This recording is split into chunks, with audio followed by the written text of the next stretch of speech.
de hoje, possamos fazer um trabalho, Senhor, todos nós, os que estão ouvindo e aqueles que estão falando, Senhor, que possamos nos envolver profundamente na essência do Evangelho, que possamos extrair o máximo possível do Teu ensinamento, que esses minutos, Senhor, que se seguem, possam envolver todos aqueles necessitados, todas as criaturas sofredoras, Senhor, todos os irmãos que estão em angústia, em revolta, Senhor, que nossas energias possam alcançá-los, que possamos, Senhor, fazer um trabalho de assistência ao mesmo tempo que de educação de nós mesmos. Abençoe-nos, Mestre amado, e fique conosco mais uma vez. Que assim seja. Então, hoje nós vamos trabalhar o tema candeia. Lembram?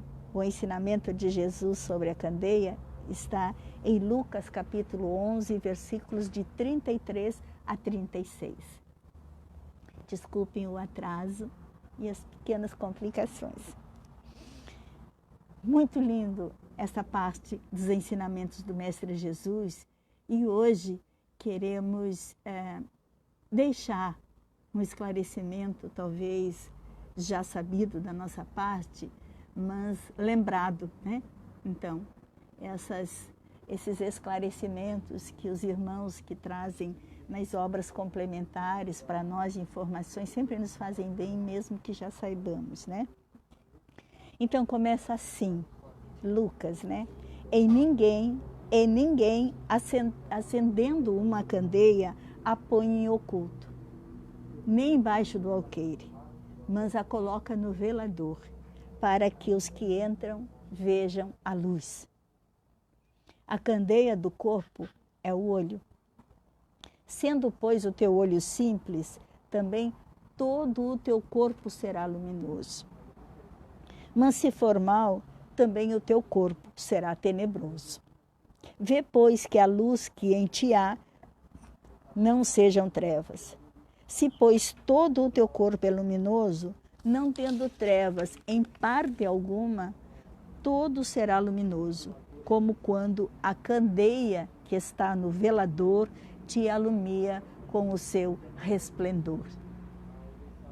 Realmente, pela lógica, entendemos que ninguém acende uma lâmpada, uma candeia, e a coloca embaixo de uma cama, embaixo de uma mesa, ou coloca por cima um cobertor. Ninguém esconde uma luz que acende. Uma vela, vamos acender uma vela e vamos colocar uma caixa em cima? Qual seria a razão de acendê-la? E Jesus explica para nós que a candeia do corpo são os olhos a candeia do corpo. Então, se nós acendermos os nossos olhos, não podemos fechá-los ou ignorar que estamos enxergando coisas diferentes daquelas que os demais enxergam. Diz ali, sendo, pois, o teu olho simples, quer dizer, o teu olho humilde, o teu olho não complexo, sendo o teu olho de luz, também todo o teu corpo será luminoso. Depende da maneira como temos a visão dos fatos, é que vamos atrair para nós a luz.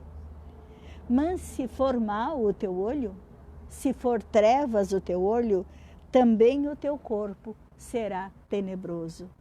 Também o teu corpo será mau. Também se espalhará pelo teu corpo a treva. Vê, pois, que a luz que há em ti, disse Jesus, não sejam trevas.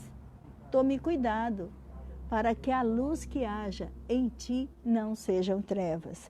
Se, pois, todo o teu corpo é luminoso, se não houver trevas em parte nenhuma do teu corpo, todo ele será luminoso, assim como quando a candeia que te alumia é colocada no velador. Há de te alumiar com todo o esplendor. Que coisa bonita isso, né? Ninguém em sã consciência esconde uma candeia depois de acendê-la. E olha que lição maravilhosa para nós. Estás aí num mundo de expiação e provas, onde o mal e as trevas predominam.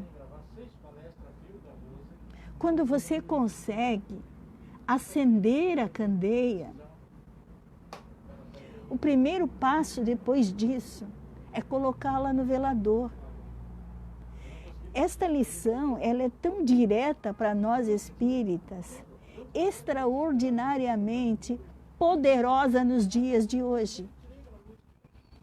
Hoje, a gente está às voltas com irmãos de todas as doutrinas, né? A gente está conversando todos os dias, vendo nas redes sociais, vendo na televisão, as criaturas todas voltadas para Deus, cada uma na sua maneira de ser, né? E às vezes a gente vê até o desespero e até mesmo a fé cega, assim, tentando se socorrer com a palavra de Jesus, que da forma como é lida e vista, ela parece até estéril, né? E aí pensamos, puxa, o Cristo desceu das esferas superiores de luz, né? Com a intenção de orientar a humanidade na direção do aperfeiçoamento, e nos demoramos tanto. A palavra de ordem de Jesus foi: brilhe a vossa luz. Essa foi a palavra de ordem, foi, é e será sempre. Brilhe a vossa luz. Fomos criados simples e ignorantes, mas a criação, ela é perfeita, é de Deus. E tudo que Deus criou é perfeito.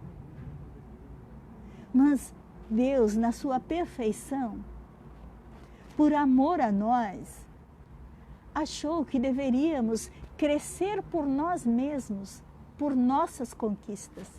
E nos criou simples e ignorantes. E nos ofereceu todas as oportunidades e continuará sempre nos oferecendo todas as oportunidades para que brilhe a nossa luz.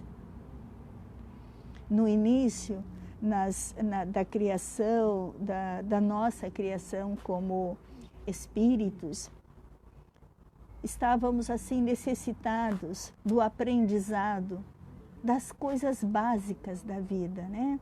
Desenvolvíamos a inteligência e buscávamos, então, nos acertarmos na vivência e convivência aqui na Terra. Mas depois, com a nossa inteligência já trabalhada, começamos, então, a receber novas propostas, assim como numa escola. De ano para ano, as propostas vão se renovando e vão ficando mais complexas e mais difíceis.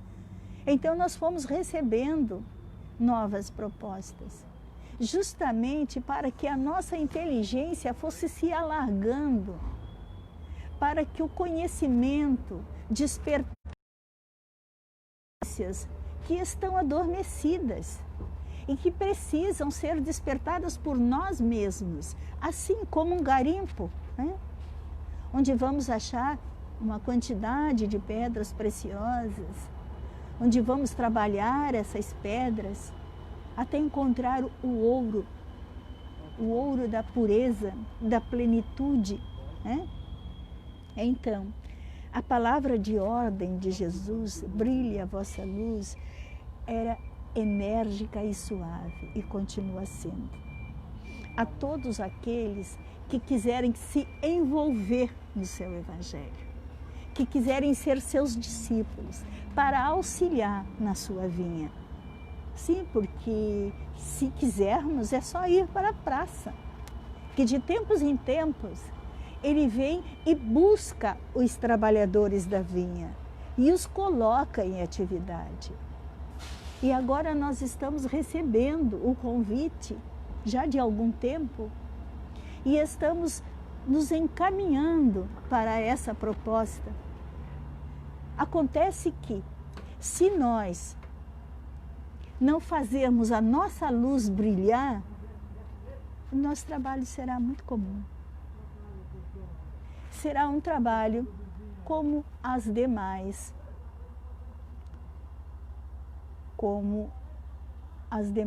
criaturas que leem e que não conseguem entender a mensagem do Mestre. Lembrando sempre que ele deu o exemplo, à custa do seu próprio sacrifício, viveu tudo aquilo que deixou registrado. A infinita ternura da sua angelical alma sugere-nos, firme e amorosamente, o esforço benéfico, o esforço do bem. O interesse do Senhor é de que os seus discípulos de ontem, de hoje, de todos os tempos, sejam enobrecidos por meio de uma existência moralizada, por meio de uma existência esclarecida, por meio de uma existência fraterna. O Evangelho aí está como um presente dos céus, um presente do Mestre Jesus para todos os seres humanos.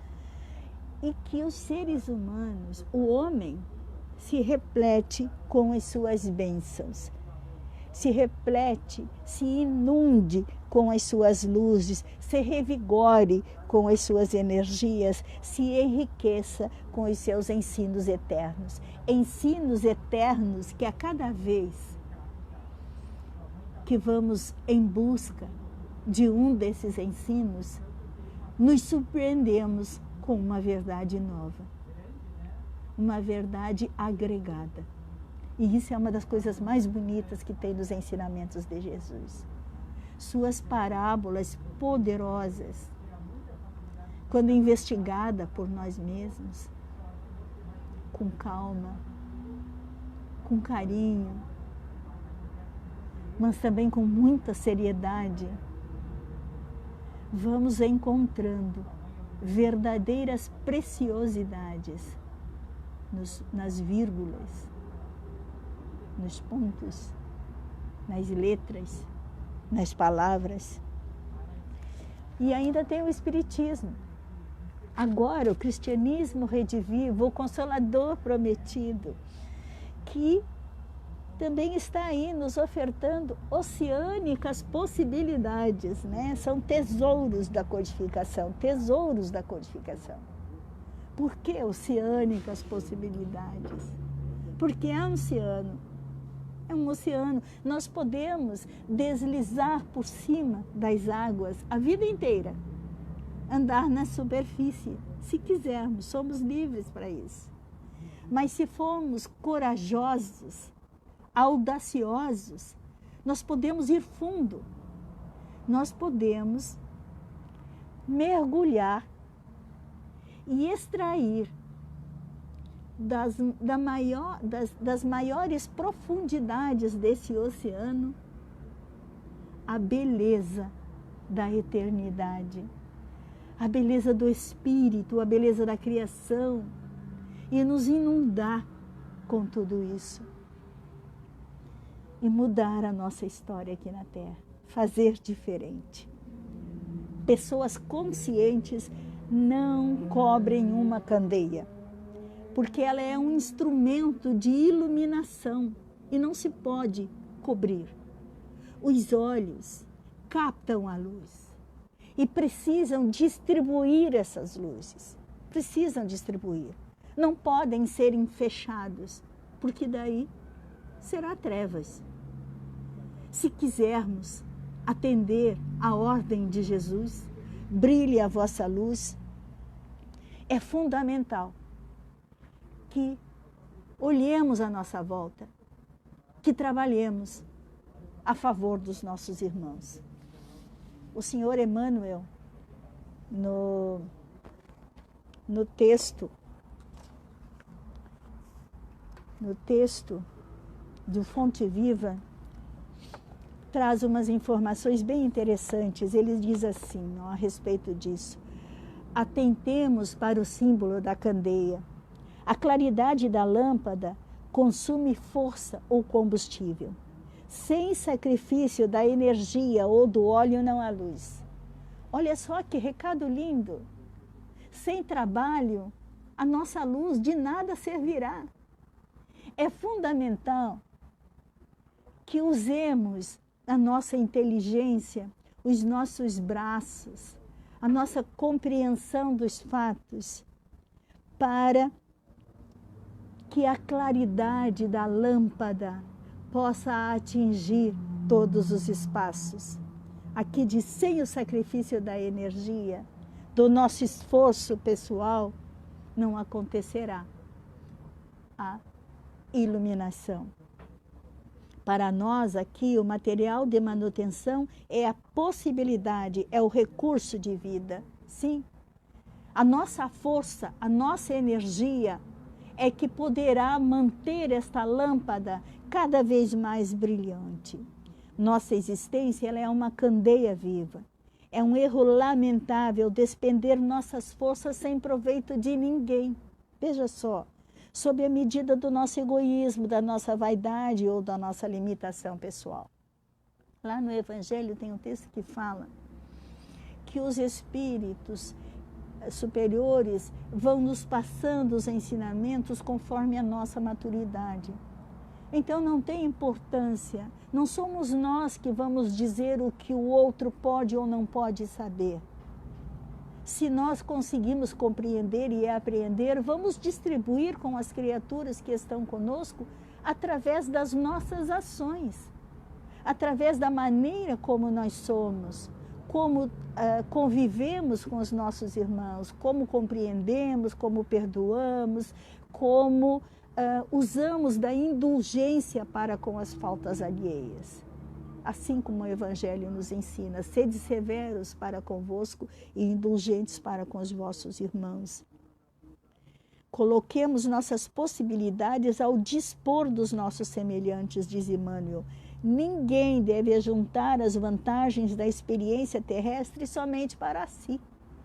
Se nós já tivemos as condições para ter um entendimento, vamos distribuir esse entendimento com os nossos irmãos. Cada espírito provisoriamente encarnado no círculo humano goza de imensas prerrogativas quanto à difusão do bem, se persevera na observância do amor universal.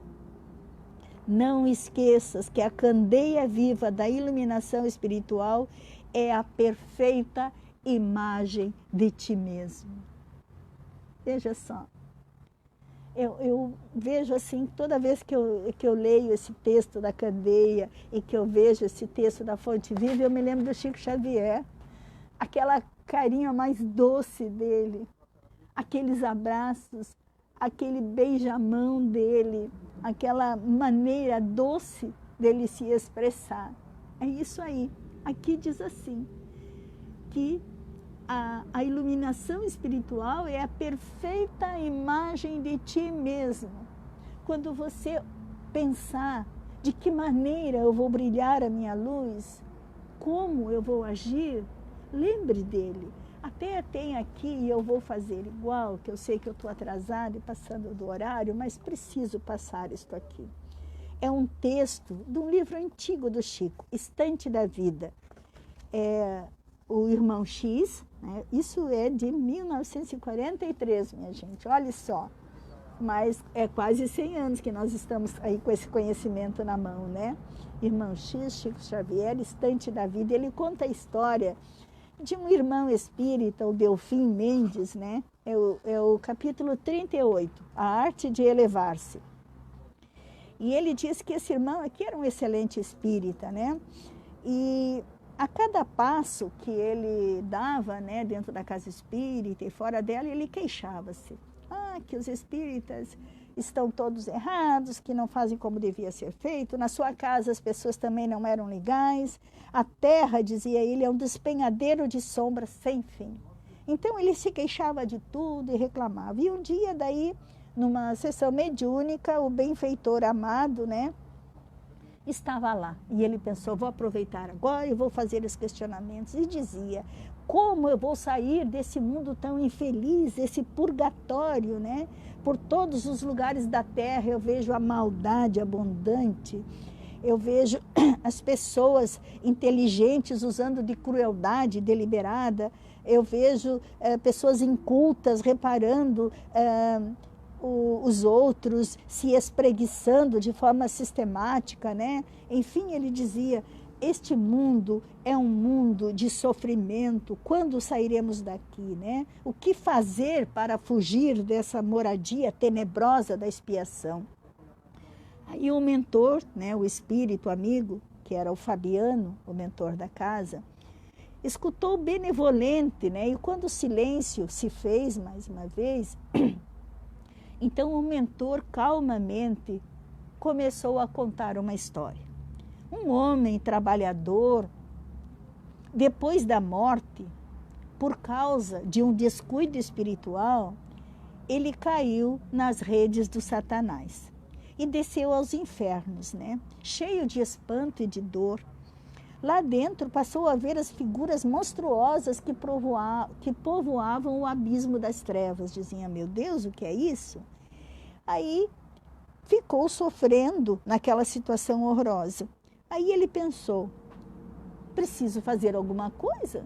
Se eu vou viver aqui eternamente, praticamente, eu vou fazer alguma coisa.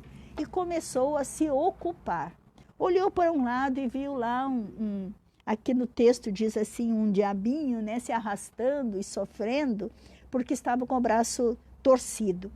Aí ele foi até esse elemento e, com cuidado e um pouco de esforço, ele endireitou o bracinho daquela criatura. E aí o diabinho agradeceu muito, ficou muito satisfeito, né? E, enfim, aí logo adiante ele se arrastou um pouco mais e aí ele percebeu que vinha vindo uma moça muito bonita, toda enfeitada e toda pintada, mas a capa que ela trazia era uma capa que estava toda esfarrapada, né? E ela parecia que ia numa festa. E ele disse, olha, senhora, se me deixar, eu sou acostumado com esses trabalhos, eu trabalhei na terra, num salão de beleza, eu vou arrumar sua capa. E arrumou a capa e os cabelos da moça, tudo, e a moça saiu muito, muito agradável, assim, grata, né, dali.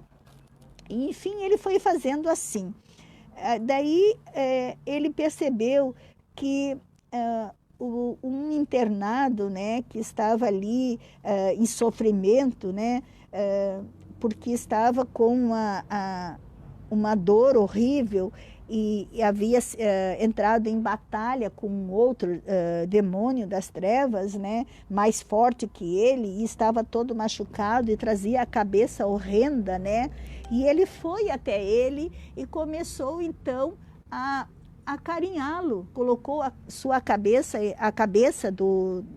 da criatura entre os seus braços, né, e começou a acarinhar, né, e tratar com amor aquela criatura e dizer que não era nada, que já ia passar, né? E aí aquela criatura ficou assim encantada com ele e ele deu-lhe, não tinha nenhum remédio para dar, ele deu-lhe um sopro no coração, um sopro amoroso, né? Com o desejo ardente de dar-lhe bom ânimo. E o gênio maléfico com aquilo despertou, sensibilizado, né? Ficou pensando, meu Deus, contemplou com enternecimento aquela criatura que estava fazendo aquilo com ele. A fama de piedoso começou a se espalhar, né?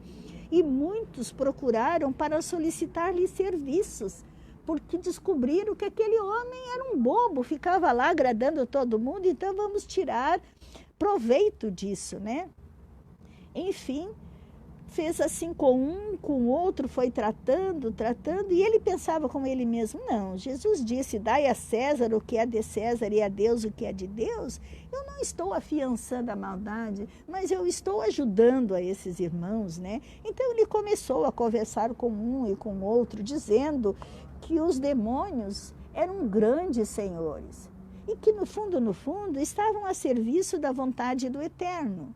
e que deviam ser respeitados em seus tronos de borralhos luminescentes, porque eles estavam, como o buril fazia com a pedra, aperfeiçoando os espíritos. E aí foi multiplicando suas pregações de amor, de obediência, de esperança, e fez-se querido por todo o povo das trevas, imperando nas almas das vítimas e dos verdugos. Com isso, o Satanás, o chefe da trupe, ficou sabendo e quis vir conhecer esta criatura, né? E veio em pessoa observar e viu toda a mudança que havia acontecido, né? Com os estranhos acontecimentos. Naturalmente, aquele homem estaria no inferno por algum equívoco, pensou ele. A permanência dele iria atrapalhar os seus planos. Aí, desse momento em diante, ele foi expulso do inferno. Então, fez-se digno trabalhador das hostes celestiais, porque não o quiseram no inferno. Nesse ponto, o guia espiritual interrompeu a narrativa e olhou para Delfim Mendes carinhosamente e riu-se bondoso, concluindo: você, meu irmão Delfim, sente-se na terra como se estivesse no inferno. Pense, fale e procure agir como se fosse no céu. E o próprio mundo restituirá você ao paraíso. Compreendeu? Diz ele. Eu achei muito, muito importante. Se nós estamos achando a vida na terra um inferno, vamos agir como se estivéssemos no céu. Vamos usar de benevolência extrema para com tudo e para com todos. E a nossa luz há de brilhar intensamente, refletindo-se em nós mesmos. Que nossa atitude, a nossa atitude para com os nossos semelhantes sejam atitudes de luz, de bondade, de amor, de compreensão. Que saibamos respeitar o outro exatamente como o outro é. Que saibamos fazer da nossa vida uma vida de exemplos, exemplos positivos, exemplos de coragem, de luta, de despreendimento. Se nós soubermos trilhar este caminho de renúncia de nós mesmos, passar a mão na nossa cruz, colocá-la nas costas, com coragem, e seguir os passos de Jesus, o céu nos arrebatará. Sem dúvida nenhuma. Nós sabemos muito bem, nós espíritas, que o mundo de regeneração depende de cada um, porque ele há de estabelecer-se dentro do nosso coração. Palavras de Jesus. O reino de Deus é obra divina no coração do homem. Essas são as palavras de Jesus. Deixe que ele se estabeleça. Deixe. Não resista mais. Não resista. A sua palavra de ordem é brilhe a vossa luz. Que Jesus nos abençoe. Que o Mestre continue iluminando-nos. Que todos aqueles, Senhor, que precisarem do conforto das tuas palavras, Senhor, possam ser trazidos até as casas espíritas, possam encontrar os teus ensinamentos, possam desfrutar dessa luz que se derrama hoje na terra. Que este reino de luz, Senhor, não se demore. E que a dignidade, Senhor, que a doutrina espírita nos dá, seja respeitada por cada um de nós, através do esforço constante na luta pelo bem. Abençoe-nos e fique conosco, Senhor, hoje e sempre. Que assim seja. Obrigada, irmãs queridas, amigos. Que Jesus nos abençoe e continue sempre conosco. Gratidão, digo eu, muita gratidão, sempre, sempre. Que esta casa que sempre nos recebeu com amor, continue com este trabalho maravilhoso. Quinta-feira teremos aí então mais uma exposição para que a luz possa brilhar nos nossos olhos, com esses irmãos nos ensinando. Quinta-feira, 13h30 da tarde. Abençoe-nos, Senhor, e acompanhe os nossos destinos. Que assim seja.